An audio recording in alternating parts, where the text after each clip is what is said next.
Então, boa tarde a todos. Hoje, 2 de abril, 5 horas da tarde, 5 horas e 10 minutos. Estou iniciando aqui a aula da agenda 7 de Tecnologia da Informação, Segurança de Sistemas da Informação. Devido ao feriado, sexta-feira, nossa reunião da aula síncrona foi mudada para esse horário de hoje. Então, nós vamos falar sobre os tipos de invasões e vulnerabilidades que existem hoje.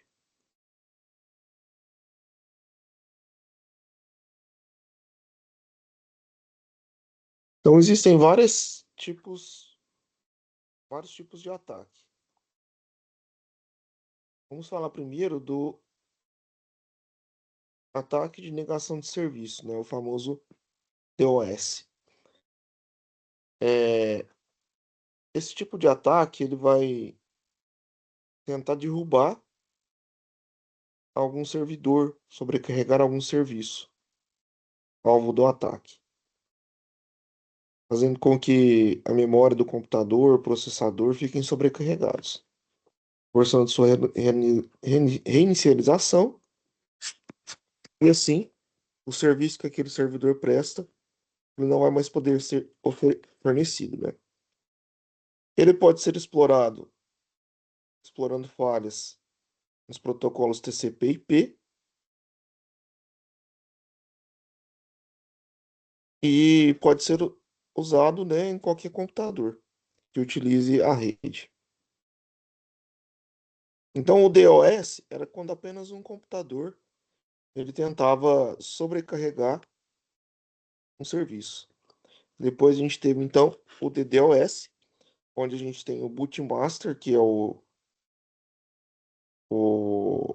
computador principal, é responsável pelo ataque, que ele dissemina através dos boots, que são os computadores que vão atacar em grande escala um servidor, por exemplo, um servidor de streaming, um site, né? Eles usam então um, um worm ou um phishing scan para contaminar essas máquinas que são chamadas de zumbi, que respondem aos serviços enviados pelo bootmaster, que é o mestre.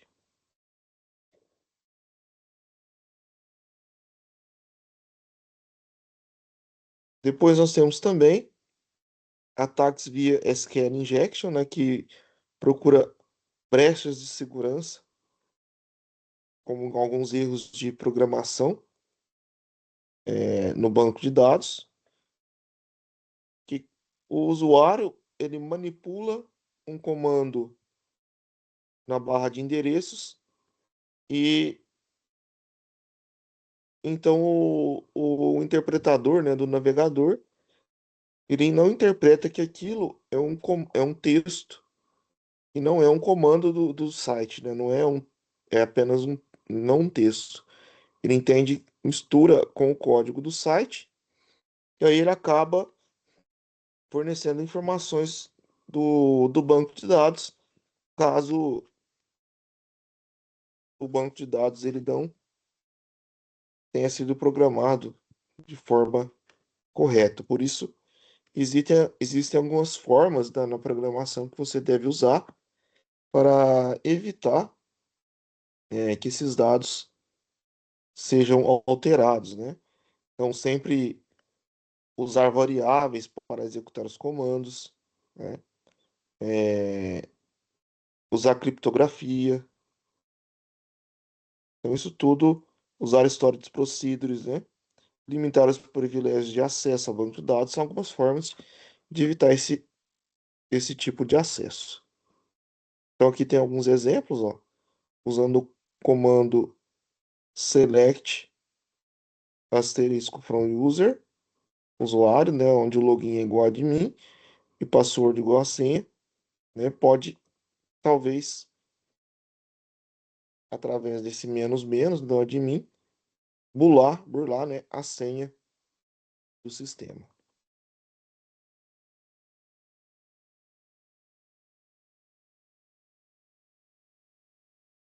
Também aqui nós vemos que uma das medidas de segurança, né, de uma rede deve ser feita uma varredura para identificar vulnerabilidades no sistema. Depois a gente precisa então instalar firewalls, antivírus nos computadores e servidores e realizar o escaneamento rigoroso de toda a rede.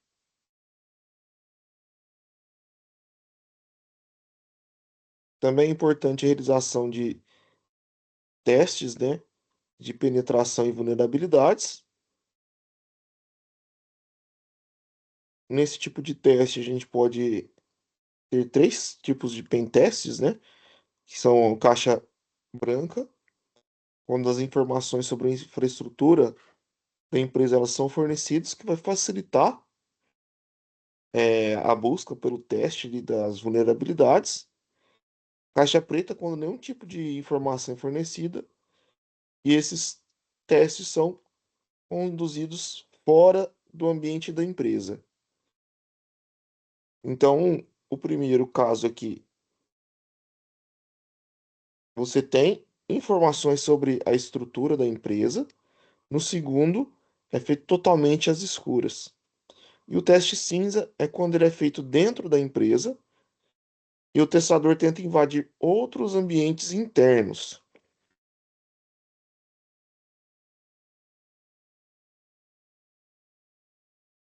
Como que é feito o processo de pen teste, então, né? Primeiro é a fase inicial, chamada footprint, onde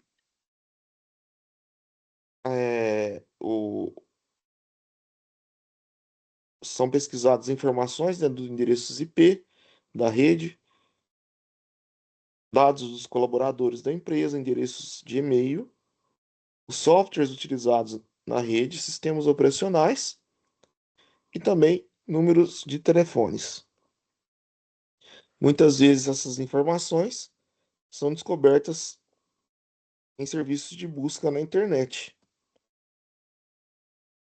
Depois é feita a varredura e a descoberta através desses dados, né, usando comandos como nmap e fazendo um escaneamento da rede com o Zmap para identificar portas, serviços ativos e faixas de IP da rede. Terceiro passo, já com a varredura realizada, são utilizadas ferramentas para detectar então brechas dentro do sistema, como programas de segurança mal configurados ou atualizações de falhas de segurança conhecidas em programas que não foram realizadas, né? Por último, já entrando na fase de exploração e ataque, com todas essas informações e tendo a falha, o pentester ele vai tentar invadir o sistema por meio da falha que ele conheceu, sempre tentando passar despercebido pelos administradores do sistema através da ocultação dos seus rastros. Aí, após a invasão, esses riscos são analisados e é recomendado ao administrador da rede atualizações e modificações para que sejam é, corrigidas essas falhas. Depois é elaborado um relatório de tudo que foi realizado no pentest. Bom, para a atividade de hoje, eu vou explicar ela aqui como que funciona, tá? E o que que vai ser cobrado.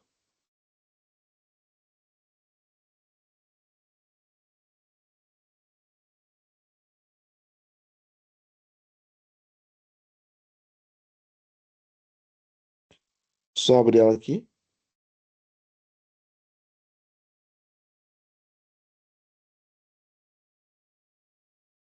Então, na atividade de hoje, a primeira etapa, aqui fala, conta uma historinha, né? Que que uma empresa de tecnologia recebeu a denúncia de que dados de projetos sigilosos estavam sendo vazados.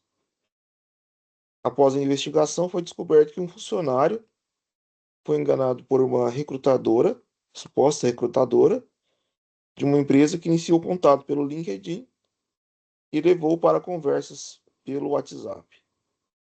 No final, o funcionário recebeu então um formulário de pesquisa, que na verdade era um malware disfarçado, que dava acesso remoto ao computador corporativo. Então você vai, no primeiro item, identificar quais técnicas de ataque foram utilizadas e camadas de segurança foram vulneráveis. Foi a camada técnica, ou seja, a camada de estrutura da rede, que inclui estrutura física e de hardware e de software, ou foi a camada humana, erro humano. Depois que você identificou as áreas vulneráveis, você vai sugerir três ações de prevenção que poderiam evitar esse tipo de ataque. No 2, com base no que foi aprendido na agenda, você vai explicar